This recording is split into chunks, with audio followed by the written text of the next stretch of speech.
Good afternoon, everyone, and welcome to the program. It is episode number 27, and on today's show, we're talking about strikeouts, we're talking about controlling the zone, and we're also talking about the inability to hit with runners in scoring position. We're also going to be talking about a crazy trade proposal that's been making its way on Mariners social media.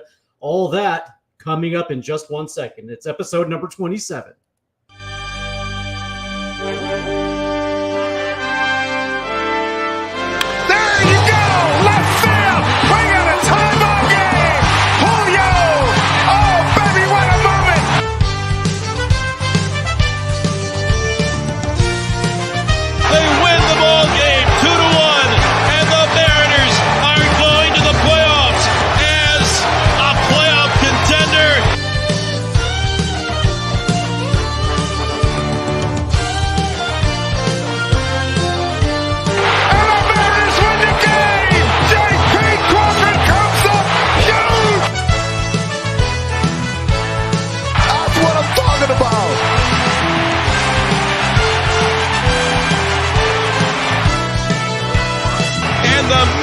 Carpet ride continues. This ball club has been amazing all season long. What's going on, everyone? And thank you for tuning in. It is episode number 27 of Swinging for the Fences. And of course, Swanee, not back today. He'll be back next week as he is perusing on the East Coast with some family. That it was after, he was dealing with the debacle, the dental debacle of what I like to call it. But he'll be back next week and we'll be talking shit as normal. But I want to thank everybody for tuning in. And if if you guys want to talk a little baseball, you're more than welcome to do that in the comment section on YouTube. Speaking of YouTube, if you're there or you're watching it there, go ahead and hit the subscribe button. Or if you want to get a hold of me on Twitter or X or whatever the kids are calling it these days, you can do that at Swinging Pod. And of course, today is Trivia Tuesday, like it is pretty much every single week.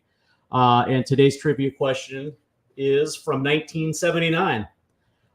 That year, the Mariners had two players hit for 100 RBIs. Name those two players. I know who they are. But last night, the Mariners were the Mariners. 14 strikeouts last night, 0 for 4 with runners in scoring position, and that was on top of yet another good pitching performance. A game in which the Mariners easily could have won, but of course the home run ball was not there, so, they lost. And when I see these type of performances, I always ask myself, why is there an over-reliance on the home run ball? Because, this season specifically, when the Mariners win ball games, chances are somebody hit a home run. Chances are that, that was pretty much the long and short of the offense, a couple home runs. They'll win by a couple runs. And, because their pitching is so goddamn good, it's able to hold. But last night, it wasn't there. And when the runs aren't there, neither are the hits. When the hits aren't there, neither are the walks. And the Mariners were pretty much doing much of nothing last night. And, of course, they ended up dropping. So I went back over the week because I was just kind of curious to see, even in wins, even in losses, what the Mariners were doing as far as strikeouts and what the Mariners were doing in running with runners in scoring position. It turns out the Mariners were 5 for 34 with runners in scoring position over the course of the last series and last night. 5 for 34. They also struck out 37 times, which is about 9.25 Ks per game. For the season, the Mariners have 360 strikeouts, which leads the majors, which is about 10.2 strikeouts per game. Essentially, what that means is that's 3 1/3 innings worth of strikeouts. So because of that, the Mariners have shortened the game to about 6 innings in which they have to score enough runs than their opponent to win a ball game. And as we've seen, this offense is hit or miss. When they can hit, chances are it goes, and when it doesn't, they don't. The crazy thing about this is it's not just about the strikeouts, although it's incredibly alarming. It gets back to the philosophy of what the Mariners like to do at the plate. And we all know what happened this offseason. We don't need to rehash it. They radically changed their lineup, and this is what we have. Allegedly, Jorge Polanco, allegedly, Mitch Garver, Mitch Haniger, guys who are quote-unquote professional hitters who have done this at the big league level for quite a long time, who know how to hit the fastball. And that's the crux of the problem right there, right? Control the zone. What is controlling the zone? Well, according to Scott Service, controlling the zone means swinging at good pitches, getting deep into counts, and walking occasionally, maybe a little bit more than the usual. Now, the last 2 seasons, walks weren't really high. This year, I'll give them credit because they are taking some walks, so that's always good to get traffic on the base. Bases, okay, great. Swinging at good pitches is the problem. Because I don't think we're watching a team that is swinging a lot of good pitches. The nexus of the entire philosophy is working yourself into counts and getting in positions where you're going to get a lot of fastballs thrown, either on the outside portion of the plate where you can take the other way, or a little up, not completely up, but basically, in good, basically swinging at strikes. Okay, that's the nexus of controlling the zone. And I noticed something last night that has been a consistent theme throughout the course of the season so far. And of course, the Mariners have played 35 games so far. So this isn't just a small sample size anymore. We're already into the second month of the season, and this is not just a trend. The Mariners aren't squaring up the fastball. Not a ton. They've been working counts. That's good.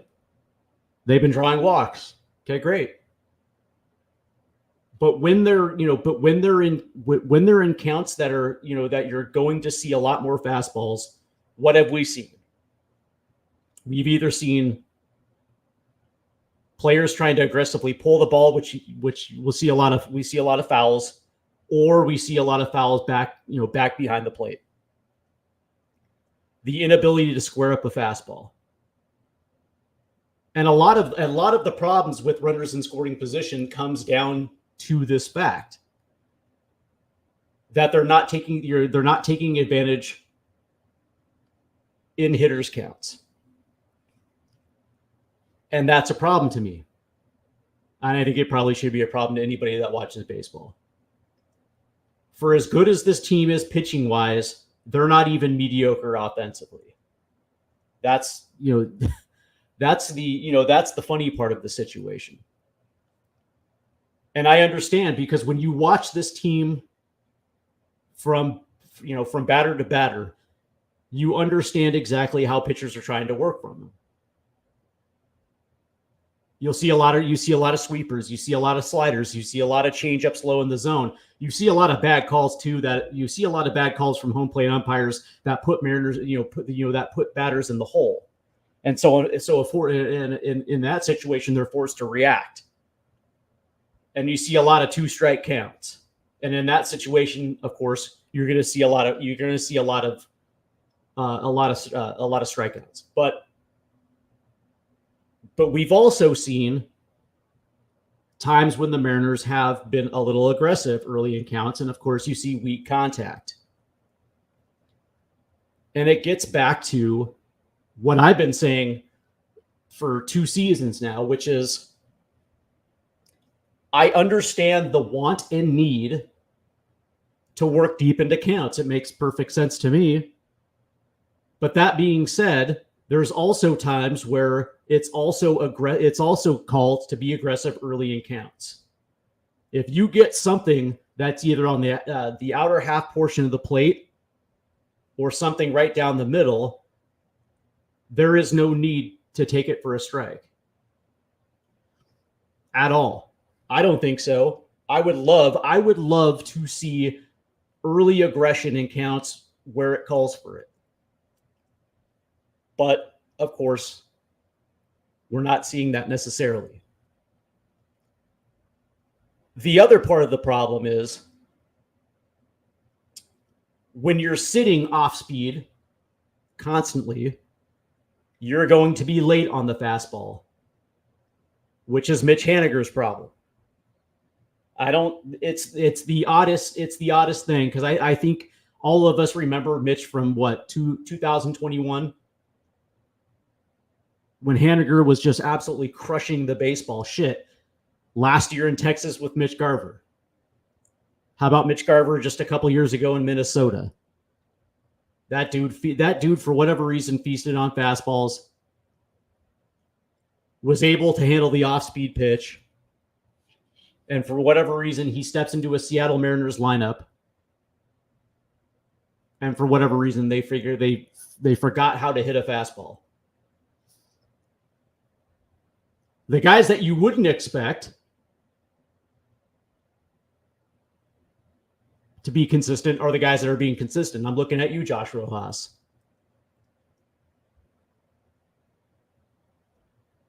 And I know that it looks like on paper that Polanco is starting to come out of it a little bit. But that being said, he's also still swinging at bad pitches. Julio Rodriguez, Mr. Mariner himself, Mr. Superstar. For 2 seasons now, we've basically seen him, be in a daze for 2 months of the season before finally coming out of it in June, which will probably happen again this year as well too.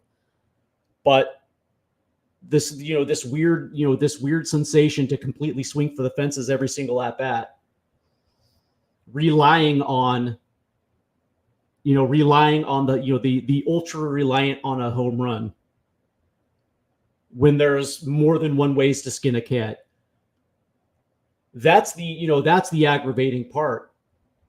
On top of the fact that when this team is reliant on the home run,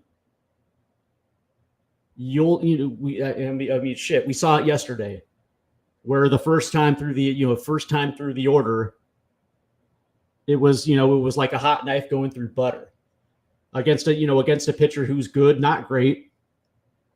But through 3 innings, he's got 7 strikeouts.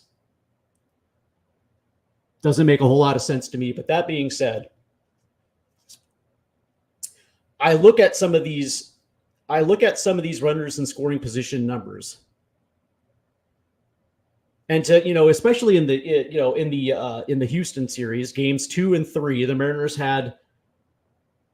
they were 2 for 13 with runners in scoring position game 2, 3 for 14 in game 3. Granted, Mariners wins. I understand. They hit the home run. It worked.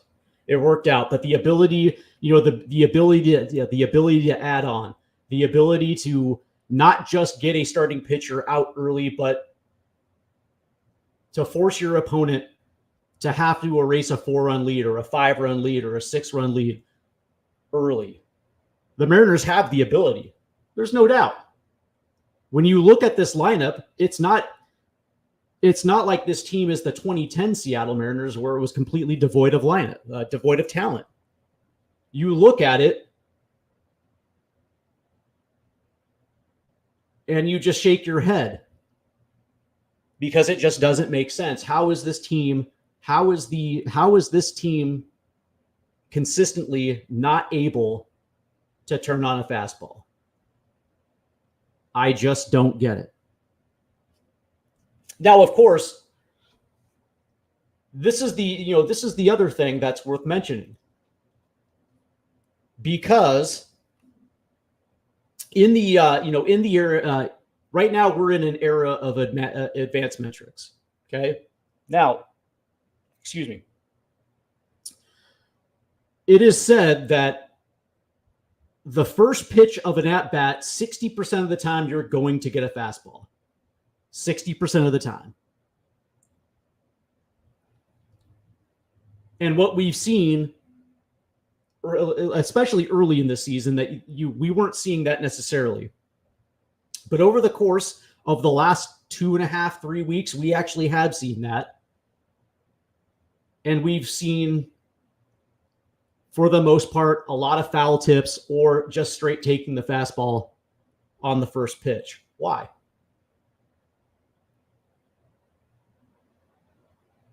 Because if a pitcher is going to throw you a fastball and you're going to take it and you're going to be behind in a count, the likelihood of seeing another fastball in a sequence, that especially the next 3 pitches, is very low. We have seen it, but it's incredibly low, because generally what's going to end up happening is you're going to see some sort of off-speed pitch, and specifically with certain batters in this lineup, you're going to see a lot of sweepers and sliders. Mitch Garver can attest to that as well, too, because he got one yesterday in an 0-2 count that was absolutely just disgusting. He swung right through it. But in a situation where you're trying not just to work counts, but you're also trying to get into your opponent's bullpen, the idea of being aggressive early in counts, putting balls in play, putting pressure on defenses, and this also means potentially seeing a hit and run, maybe even seeing a couple stolen bases, putting yourselves in a position where you're constantly having runners in scoring position, because eventually you're gonna get lucky and to tap into one. I mean, what was it, Game 3? Julio, Luis Urias with that horrible check swing single that scored Dylan Moore. Eventually you're going to luck into one, but this team has too much talent not to be able to hit with runners in scoring position. I mean, to put that many players in scoring position over the last 4 days, 34, they were 5 for 34 with runners in scoring position. To put that much traffic on the base and only to be able to cash in a handful of times, it's unacceptable. It's unacceptable. And I get back to, is there something to blame? Because I mean, that's the thing, is you go to social media and you'll see 20 different comments about who's to blame. Is it the player? Is it the general manager? Is it Scott Service? And, the first thing that I always say, it's like, well, okay, who's taking the at-bats? Who's swinging? Okay, well, that would be the player. And ultimately, it does get back to the player. But that being said, what makes what are the decisions being made to have a player be a little bit too conservative when it comes to swinging at a baseball? Who are the ones that make those decisions to be patient? Well, that would probably be the manager. But that being said, where does this philosophy come from? And of course, from day one, 2016, it came from Jerry Dipoto. That was the mantra coming in: controlling the zone, making good swings on strikes. That came from the upper levels of Mariner management. So what we've seen from the day that they walked in, and we've also noticed that since the days of Nelson Cruz and Robinson Cano, the Mariners had a top 10 offense, and then that offense was dismantled. They tried to make a run for the playoffs in those days, and they came up short, but the Mariner offense was actually very good. Not just being able to hit the home run, but a combination of timely hitting and hitting with runners in scoring position. They had a well-rounded offense, good enough to track in the top 10 in Major League Baseball. And since the rebuild, that has not been the case. Since 2021, since the Mariners themselves embraced chaos ball, where you're competing in a lot of one-run games, where you're heavily reliant upon 1 or 2 runs, the long ball, and making this a shorter game with bullpens and pitching staffs. Now, I'm an old school guy, so I do appreciate good pitching and defense. Pitching and defense is going to ultimately win you championships. But that being said, you have to fucking score some runs. You have to be able to do it early. You have to be aggressive, and you have to be able to be consistent at it. And so far, that has not been the case. When I look around, when I look around social media, there's this heavy reliant on the home run. Everybody talks about the home run, the need for power. And that's just, to me, I think that's foolish. Certainly the home run is a part of the game, and that cannot be denied, but that cannot be the entire nexus of your lineup where you're literally waiting for the home run to bail you out. Doesn't make a lot of sense to me. Not with guys that have, career OBPs in the 330 that are still in their prime, that know how to take a walk, but also know how to take exactly what a pitcher's willing to give them. We just haven't seen enough of it. Speaking of which, so far this year, in case you wanted to know, obviously I mentioned earlier the Mariners lead major leagues in strikeouts with 360. That's a fucking huge number. 10.2 strikeouts per game. The Mariners have hit 37 home runs as a team, which ranks 12th. They're not even a top 10 in home runs, even though they rely on them. The Mariners have a team BABIP of, 286, which ranks 15th. Their team OBP is 299, which ranks 24th. Their slugging 359, which ranks 24th, and their WRC plus a 96 ranks 19th in Major League Baseball. That's currently where it's at. Not enough. Not enough offense. Not enough creativity, and I think that's really what it comes down to for me. The inability to be creative, find ways of scoring runs. Let's just sit back and let's just swing for the fences. Yeah, it sounds like a great fucking plan. Sure. We have a young kid in our lineup that is, I personally believe that Julio Rodriguez is being encouraged to swing for the fences at all times. I really do believe that, because what other excuse is there for his lack of discipline at the plate? Like, imagine if Julio had like 50% discipline, where he wasn't just overly aggressive, swinging at high strikes swinging at high fastballs, the first pitch of an at bat. If he was just had enough discipline to lay off that pitch, and at least consistently get into 1-0-2-0 counts, where he's actually going to get something on the outer half of the plate, or maybe something middle, where he can actually get extended and he's crushing baseballs. Just imagine Julio being able to consistently rip doubles. How good would this offense look? We're just not getting that right now. Right now this offense seems to be reliant on Cal Raleigh, Jorge Polanco, guys that are inconsistent at best.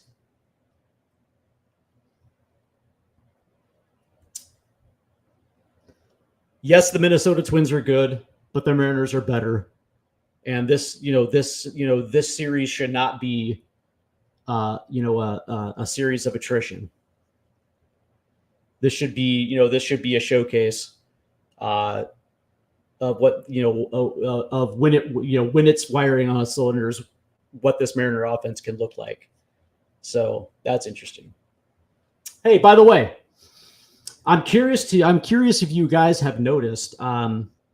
Last night there was a play involving Ty France down the first baseline, and I believe it was originally ruled an error, and then it was changed to a double. I think it was Max Kepler that hit one down the first baseline, and it looked like Ty France didn't even try. I know that's what a lot of observers to that play were saying, but inevitably it gets back to the fandom trade discussions. Now, granted, it's May 7th. And so this is already starting to circulate on Mariners social media. And the trade, the proposed trade involves Emerson Hancock and Ty France to the Mets for Pete Alonso. Now, to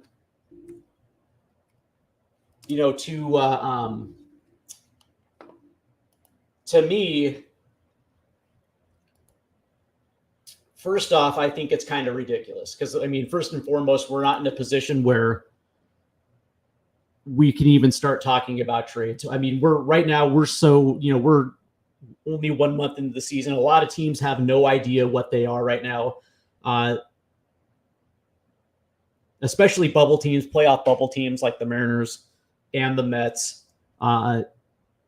You're at that point of the season where it can go either way. And right now the Mets are 17 and 18 in the National League East. They're probably, I would probably assume that come the trade deadline, the Mets are probably still going to be within striking distance.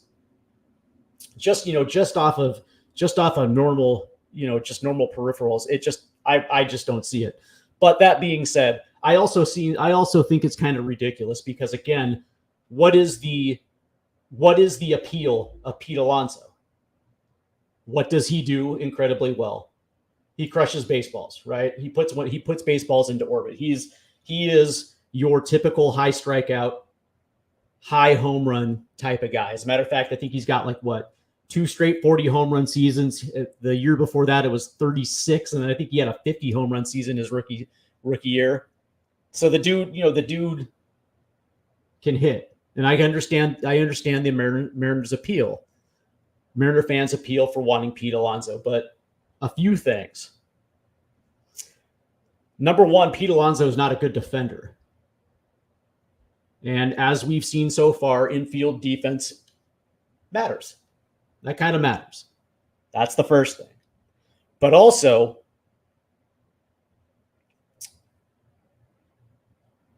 I went down the list of things. And what I mean by that is I went down the numbers. I'm a numbers guy. I just wanted to know for my own personal comparison of the two. So we know that Pete Alonso hits home runs. So we put that to the side. But what I want to know is, on top of hitting home runs, does Pete Alonso get on base? I like people that get on base. Maybe that's just me. Maybe I'm the dude that's stuck in the 80s and 90s and values runs. Maybe I'm that guy that just believes that people on base lead to runs. Runs, after all, wins games, right? The more runs you score versus your opponent equals wins. Makes sense to me. So right now, in the midst of the fact that Ty France has only hit 2, he's only got 2 home runs. Got it. Pete Alonso right now is only hitting 205. 293 OBP. Now, where he shines between the two of them is the fact that Pete's got a 417 slugging percentage and his OPS is at 710. Okay. 8 home runs, 16 RBIs. Not bad. 31 strikeouts, 14 walks. So he kind of walks a little bit. So in that sense, yes, he kind of does get on base when that home run pitch isn't there. He can draw a walk. But then I get into the batted ball numbers. Batting run value, he's in the 38th percentile, not even league average. xWOBA, 41. xBA, 24. Slugging, middle of the road, 50. Average exit velocity, he's in the 11th percentile. Now, this is what Pete Alonso does incredibly well when it comes to barrel percentage. This dude barrels up baseballs at a very good rate. 77th percentile, he does it very good. Hard hit rate, not so much. The 9th percentile. Sweet spot percentage, 35. And in the midst of all this Ty France shit talking that I seem to see a lot of, Ty France is batting 248. He's got a 306 OBP, Now, the slugging is nowhere near where you want it at this stage of the year. You'd like to see it a little higher. Ty France is slugging 345 at the 692 OBP. So, granted, it's not good. Fully admit it. Alonso's much better. Okay. 2 home runs, 8 RBIs, not enough. But that being said, over the course of the season, over a course of the full season, do you think Ty France is probably going to end up something close to 20 home runs? Probably, because that's usually where, when we think back to good Ty France, we think 2021, 2022, and that's kind of where, that's where he kind of finishes up in that 20 home run, 20 home run area. Is it out of the realm of possibility to think that he'll finish with that, something close to that? Yeah, probably. Maybe somewhere in the 65 to 80 RBI, although you'd like to see that a little higher. But okay, 28 strikeouts, 9 walks. So Alonso walks a little bit better, but Ty France has got a few less strikeouts. And now this is where it gets into the batted ball. Because here's where the push is. Batting run value, Ty France has got a 36, Alonso's 38, so it kind of pushes. But this is where it gets interesting. His xWOBA, Ty France is in the 67th percentile. XBA, 81. X slugging, 73. Average exit velocity, 76 percentile. Barrel percentage, he's at a 50, so he doesn't. That's where Alonso gets him when it comes to barreling up pitches. But then a hard hit rate, 79, and the sweet spot percentage, 89, the 89th percentile. So it looks like through 1 month of the season, it looks like Ty France's batted ball number is a little bit better. A lot better, actually. And he gets on base a little bit more. So what's the knock? What's the knock on Ty France? That he's not hitting enough home runs? Well, who gives a shit? If the idea is getting on base, which getting on base leads to runs, which means runs scored, which means winning ball games, who gives a shit? Who gives a shit if he's not hitting home runs as long as his ability to get on base translates to runs? I don't know, man. I thought baseball was a team sport. And that's what, I asked this question on Twitter. What is the fascination surrounding the home run ball? Why is everybody enamored with the home run ball? I don't know. I mean, it's cool. It's cool when you see somebody absolutely crush a pitch and drive it into, the second deck and at T-Mobile Park. Yeah, that's pretty cool. I like it. But it's not the only way to skin a cat. I come from an old school style of National League Baseball where if you get on base, depending on the player, maybe you put that guy in motion, maybe you have the hit and run. If you have 2 men on base with nobody out, depending on who's up, maybe you sacrifice that guy. Runners on second and third, sacrifice fly, base hit. Who gives a shit? It scores 2 runs. And there's not enough emphasis of putting together small innings that lead to the big inning, and that's the thing that drives me nuts. And I think we saw it in the. I want to say it was the second game of the Houston series where the Mariners, got an early lead. I think it was like an early 2-run lead before they eventually got the home run that put it out of reach. We've only seen it a few times where the Mariners were able to get on the board early, give their starting pitcher a nice little 1-run, 2-run lead, and just kind of take advantage of the early situation before eventually they got a big inning. And we definitely saw it in the Colorado series, game 3, the second game of the doubleheader. We saw that in pockets this season where it's, you grab 1 run and you grab another run the next inning, and then all of a sudden those those 1 runs add up, and then you have the big inning. It's like death by 1,000 paper cuts, and then the 6th inning you bludgeon the fuck out of your opponent with a steel pipe across the head. That's what this lineup is capable of doing. That's to me, that is what I'd like. That is what I want to see every fucking goddamn game. Being able to press a starting pitcher every single day, every single game in, game out, knowing that from 1 to 9 in your order, you're going to be aggressive.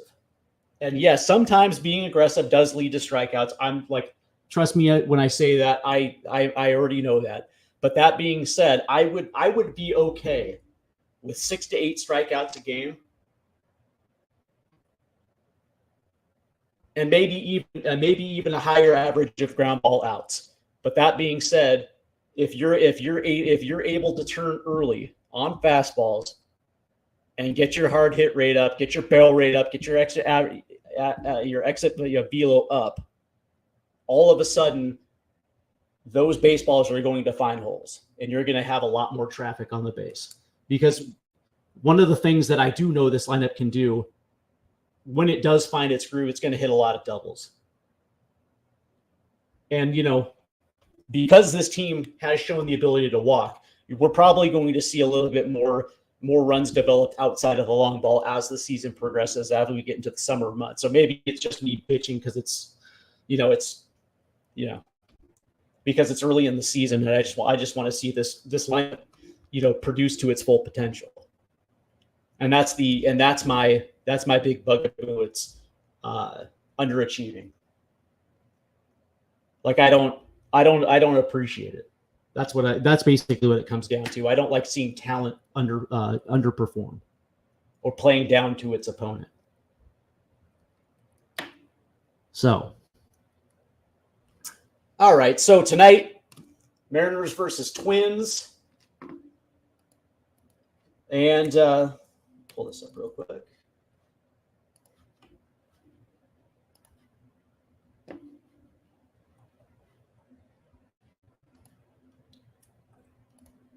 As we look at the pitching matchups tonight,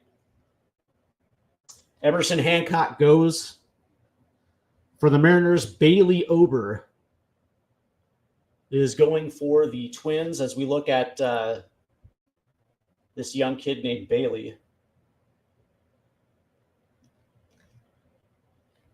The cool part is he, his average fastball is about 92 miles an hour. He throws his four-seam fastball 37% of the time. So he's going to be one of those.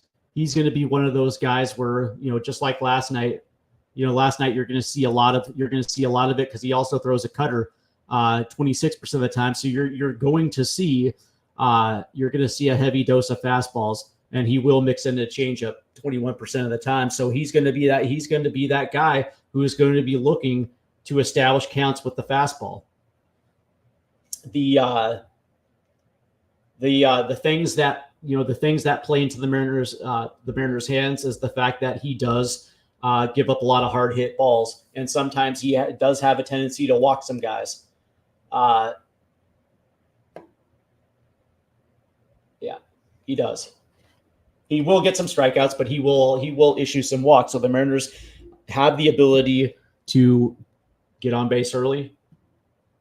Maybe get the clutch base hit early, and give Emerson Hancock an early lead, which would be beneficial because Emerson's coming off a start that wasn't exactly his greatest. It wasn't exactly the Milwaukee start, but it wasn't like his two previous before that. And I probably would assume that this might be Emerson's last start in the Mariners rotation, as Brian Wu is wrapping up his stint down in Tacoma, his rehab assignment. So I probably have assumed that Brian Wu is probably going to be back sooner rather than later. And of course, we should probably see JP Crawford at some point this month.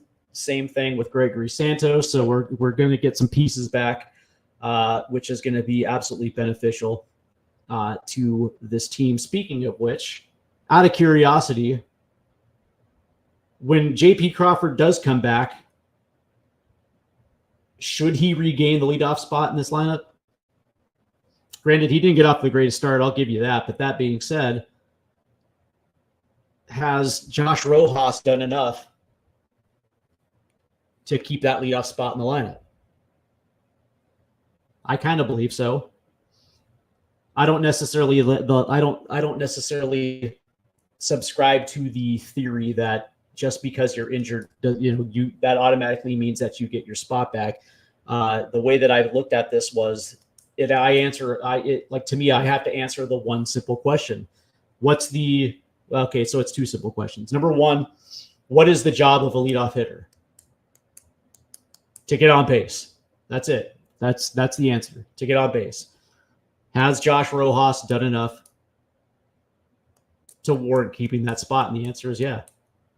I think he has. I think he also gives the lineup a little bit of a different dimension at the leadoff spot, which is something that JP hadn't been able to do. And I understand it was a slow start for JP, but that being said, it's like, would he benefit by moving down at the bottom of the order? Because JP was hitting the ninth hole, was essentially hitting the nine hole, 2021, a good portion of 2022, before and 2023, before eventually moving up because he was tearing the cover off the ball. I would think that, knowing how Scott Service operates, I don't think you would have a problem pulling the trigger on something like that, especially if it leads to the overall function and quality of this lineup. We'll see. I do believe that Josh Rojas definitely has earned that ability, but as we transition to the second half of the show today, or the ending of the show, I do want to say that I do think that when it comes to this offense, this crazy reliance on the home run is not sustainable. I just don't think that, over the course of the season, in order for this team to achieve its goal, which is winning the division and getting into the playoffs, I would probably assume that it's not just getting into the playoffs, it's winning the division. They're going to have to do the necessary things that are going to be required in order to win ball games, and that does not mean striking out 14 times a game. It does not mean going 0-4 with runners in scoring position, or having shitty ass numbers like 2 for 13 with runners in scoring position. We know that this team is good enough to pitch its way to a World Series. That is a fact. This is the best pitching staff I've ever seen in team history, and of course, I go back to the late 80s. So I have a very, very good recollection of how good this team is pitching right now. It's better than right now. This pitching staff is better than the 95 staff, the 97 staff, the 2000 staff, the 2001 staff. This team is even better than the 2022 staff that got to the playoff. This is how good this starting pitching, the pitching rotation is right now. And of course the bullpen, which does have its weak links, but overall this pitching staff is good enough to win a World Series. Believe it. I firmly believe it. The only thing that is going to hinder this team from winning the division or even getting to the playoffs is going to be their ability to consistently score runs. This team needs to be at the 6 runs per game limit. That has to be a minimum limit, 6 per game on average. 2 out of 3 in a series, they have to be averaging at least 6 runs per game. Because if this, yes, I realize in 2021 they won 90 and they won a lot of 1-run games, but to me that's a little bit more luck than it is anything else. But this team has the ability to do it, and right now it's an issue of being able to identify pitch recognition, being able to turn on said pitch and drive that pitch and use the entire field. And that's just, we're not seeing that right now. We're seeing, especially on the fastball, we're seeing a lot of foul balls. We're seeing a lot of guys that are just stuck looking at off-speed pitches because they're expecting it. And so, their timing is off on it. But we're also seeing the guy in this lineup who is supposed to be the superstar, the guy, you know what I mean? The King Dick, Julio Rodriguez. We're seeing this dude fucking lost at the plate right now. And that's troublesome. So, all right. All right. So as we close this out, we do winners and losers like we do every single week. And when I think about this week, and when I think about some of the performances that we saw, it kind of, the one guy that stands out to me more than anything this week was Logan Gilbert. Now, it's not just the start, it's the overall quality of starts that we've seen from Logan Gilbert. When this season started, we saw the previews for the Cy Young Award winner, and a lot of the usual suspects. But when it came to this team, we saw George Kirby's name, and we saw Luis Castillo's name as well too. And the one guy that we didn't see was Logan Gilbert. And since the start of the season, the one guy who has been lights out has been Logan Gilbert, and he showed that against Houston, going eight,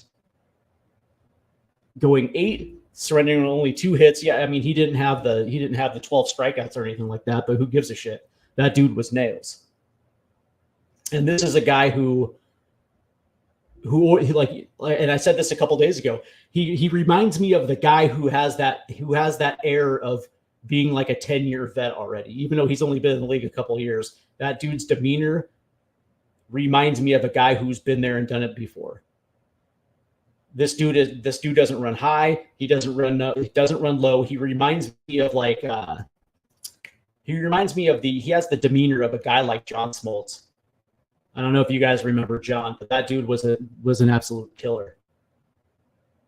And he's workmanlike, man. He just goes out there, does his thing, but when he does it, it's usually pretty goddamn good. And right now, if you had to ask me who the front runner is from the Mariners to win a Cy Young Award winner, it's going to be the guy who I've been calling an ace from day one, and that's Logan Gilbert. And he absolutely dominated the Houston Astros. As far as losers this week, I don't know. The crazy thing was,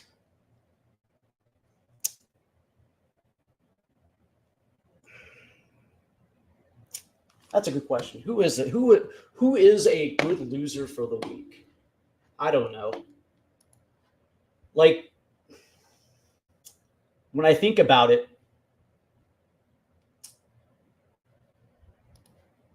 like, was there anybody that was that bad?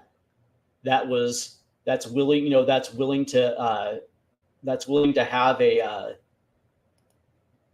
shout out to the point where it was like, it's hard. I guess my gut would probably have to be Mitch Garver, maybe, although Garver did have a 2-double performance against the Astros. But outside of that, Garver, yeah, maybe. Yeah, I guess. That's the thing. It's like, usually when it comes to losers, and of course and I want to clarify, I'm not actually calling these people losers. They're not. They're incredible athletes. It's just, if your performance is so bad to where I have to call you out, then it is what it is, man. Just chalk it up. I'm going to, here's what I will say. This is what I will say. I don't think there was one individual performance that was so bad that I need to call him out, but I will say that when you're 5 for 34 with runners in scoring position, it's a team effort. It just means that you're not clutch at all. It means that you're struggling with. It means you can't figure out a way to even get a sacrifice fly to drive it a run. Yeah, that's what I'll go with that. Or the fact that you have 14 strikeouts in a game. Yeah, I think this week's loser is going to be a cumulative team effort. I can't say the word commute. I can't say the word. I'll just say it was a team effort. All right. So also the base running blunder in game 1 of the Astros series late in the game where you have runners, you got a gift with a pass ball that put runners on second and third with only one out. You get a base hit to right field, and I don't give a shit. You get a sacrifice fly to right field, and it was deep. It wasn't like crazy deep, but it was still deep enough where Josh Rojas is on third base. And it doesn't listen, I understand that Acta put up the hold sign, but that being said, you're trying to win the ball game. Period. You run. Because that, let me ask you, is Kyle Tucker's arm like so pinpoint accurate that Rojas would have been out by 5 feet? No. Would it have been a bang bang play? Maybe. But maybe not. Maybe the ball is up the first base line.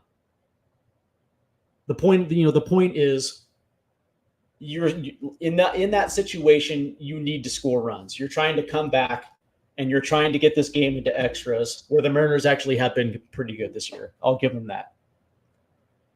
And then what ended up happening was I think Rojas was down the third base line, stopped, and then tried to get back to the third base bag. And was gunned out. Yeah. Not good. Base running blunders that ultimately lead to a lost game in game 1. That wasn't the reason why they lost, but it didn't help. All right. So today's trivia question was in 1979,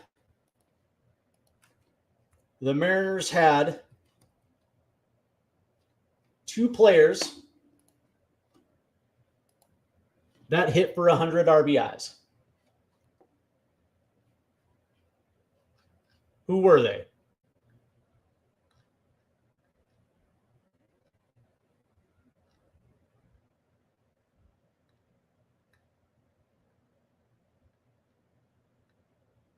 All right.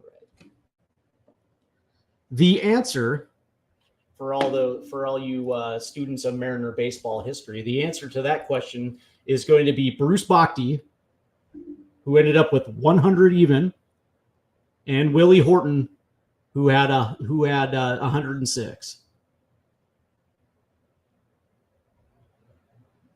Just to kind of round it out, though, in case you also want to know, Mario Mendoza, the guy who issued in the tagline of the Mendoza line, had 29.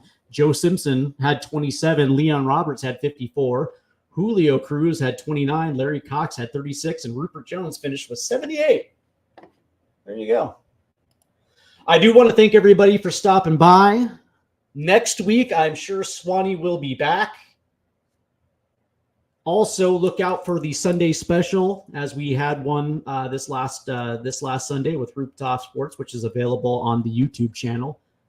So if you want to go see that, go check that out. Also, if you're going to be perusing on YouTube, be sure to hit the subscribe button. And that's going to do it for us. So we'll see you next week. And hopefully the Mariners end up winning the next 3, and they can continue this little stretch of winning series, which is obviously important. But that being said, thank you for everyone. Have a great day.